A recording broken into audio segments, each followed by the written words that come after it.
Paddington 2. Paddington gikk rett hjem for meg. Jeg har anmeldt den for bare et par dager siden. Jeg likte filmen skikkelig godt, så jeg hadde visse forventninger til Paddington 2. Og Paddington 2 holder fortsatt svært høy kvalitet. Den er minst like bra som den første. Jeg har et par høner å plukke når det kommer til dubbinga, men det tar jeg litt senere i videoen, fordi at jeg vil være positiv, og Paddington 2 er en for bra film til at jeg skal begynne med noe negativt. Så Paddington 2, den er bra. Trenger du vite noe mer? Paddington 2 er litt sånn som Peter og Dragen. Filmteknisk veldig sånn riktig og ordentlig laget. Jeg har ingenting å utsette på det. Filmen har en fantastisk pacing. Den deler aldri for lenge ved noen ting, og den hopper veldig passe mellom ting, og den er veldig sånn, ja, den er bare...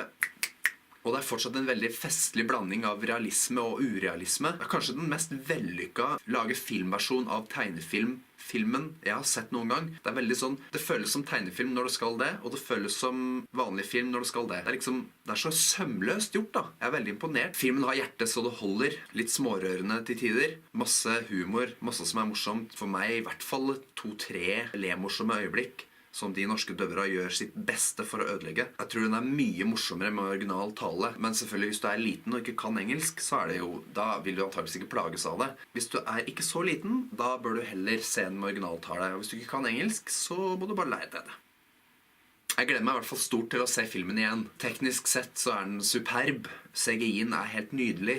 Bjørnen er kjempesøt og passer så innmari bra inn overalt, og du tenker aldri noe over at oi, han er faktisk ikke der. Dette er kanskje selvfølgelig for mange av mine yngre seere, men jeg skal love deg, det er ikke mange år siden ting som var dataanimert, som var puttet inn i live action, bare var veldig godt synlig. Den tida er snart over, og det er helt fantastisk. Paddington 2 er rett og slett bare en skikkelig bra film. Det er ikke en bra barnefilm, det er en bra film. Men selvfølgelig en bra barnefilm også. Men jeg bare mener at Paddington, jeg tror mange tror at det er sånne babygreier. Den er bare så kvalitet. Kjempefint til barn og kjempefint til voksne. En knallsterk 8 av 10 til Paddington 2. Jeg vet at jeg skulle kommentere på scoren min til Paddington, men jeg må bare vente igjen. Jeg tror jeg må lage en kort video når jeg har sett Paddington 1 og 2 en gang til. Toeren med originaltale så klart da. En real curveball for meg var at versjonen jeg fikk se av Paddington 2 var med norsk tale.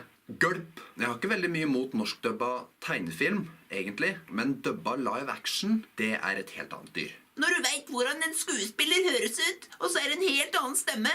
Og dubbinga her var middelmådig at best. Det var litt sånn halvdårlig masseprodusert tegnefilm på morgenkvalitet, synes jeg. Det ødela litt for meg altså. Og det er liksom sånn bølla er sånn her, men hvordan skal du gjøre det, ja? Det er sånn her, ja. Ok, men ferdig med det.